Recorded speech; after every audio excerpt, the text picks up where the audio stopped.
আল্লাহ সুবহানাহু ওয়া তাআলার মহান দরবারে লাখো শুকরিয়া আদায় করছি, যিনি আমাদেরকে প্রত্যেক জুমার আজকেও সালাতুল জুমা আদায় করার জন্য মসজিদে আসার তৌফিক দান করলেন। এজন্য বলি আলহামদুলিল্লাহ। দরুদ ও সালাম বর্ষিত হোক মানবতার মুক্তির দূত মহান দিশারি বিশ্ব নবী মুহাম্মদুর রাসূলুল্লাহ সাল্লাল্লাহু আলাইহি ওয়াসাল্লামের উপর, যিনি আমাদেরকে আল্লাহর বিধিবিধান পুঙ্খানুপুঙ্খভাবে পৌঁছিয়ে দিয়েছেন। আমরা গত 4 জুমা পর্যন্ত হজ্জের বিধিবিধান সম্পর্কে আলোচনা করেছি। আজকের আলোচনার 5ম জুমা। আজকের জুমার আলোচ্য বিষয় হচ্ছে জিলহজ মাসের প্রথম দশকের ফজিলত এবং আমল সমূহ। জিলহজ মাসের আলোচনার শুরুতেই আমরা গত 4 জুমার মুখতাসার হজ্জের পদ্ধতি সম্পর্কে আলোচনা করি। হজ কিভাবে করতে হবে? হজ্জে কিরান আদায়কারী ব্যক্তি যখন হজ্জে যাবে তখন প্রথমত সে মিকাতের স্থানে চলে যাবে।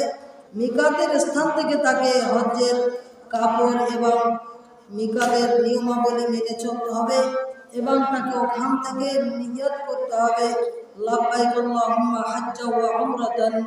হজ এবং উমরার জন্য সেই ব্যক্তি নিয়ত করবে। এরপরে ওই ব্যক্তি তালবিয়া পাঠ করতে করতে বাইতুল্লাহতে চলে আসবে। বাইতুল্লাহতে চলে আসার পরে তাওয়াফ করবে। তাওয়াফ করার শুরুতেই তাকে কি করতে হবে? হাজরে আসওয়াদের নিকট চলে যেতে হবে। হাজরে আসওয়াদ থেকে আবার ঘুরে রুকনে ইয়ামানি থেকে চলে যাবে। ইয়ামানের কাছে গিয়ে ওখানে বাইতুল্লাহর গায়ে হাত দিয়ে তারপরে দোয়া করবে। এরপরে রুকনে ইয়ামানি এবং আপনার হাজরে আসওয়াদের মাঝামাঝি স্থানে যখন আসবে তখন রব্বানা আতিনা ফিদ দুনিয়া হাসানাতাও ওয়া ফিল আখিরাতি হাসানাতাও ওয়া কিনা আযাবান নার। এরপরে যখন হাজরে আসওয়াদের নিকট আসবে বিসমিল্লাহির আল্লাহু আকবার বলবে।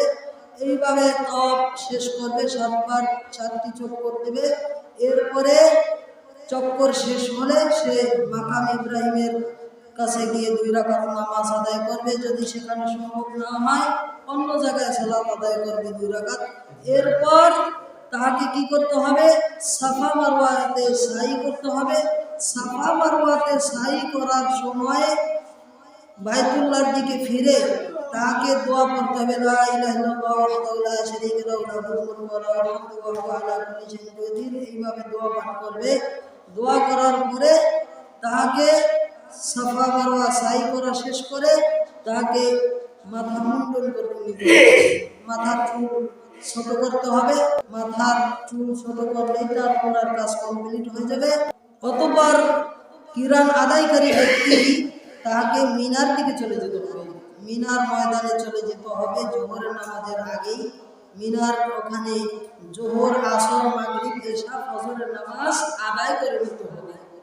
অতঃপর ফজরের নামাজ আদায় করলেই 9 জিলহজ শুরু হয়ে যাবে। 9 জিলহজে তাকে আরাফার ময়দানে চলে আসতে হবে। আরাফার ময়দানে এখানে জোহর এবং আসরের নামাজ একত্রে একই আজানে 2 ইকামতের নামাজ আদায় করতে হবে এবং এখানে অবস্থান করতে হবে। দোয়া কালাম পাঠ করতে হবে লা ইলাহা ইল্লাল্লাহু ওয়াহদাহু লা শারীকা লাহু লাহুল মুলকু ওয়া লাহুল হামদু ওয়া হুয়া আলা কুল্লি শাইইন কাদির।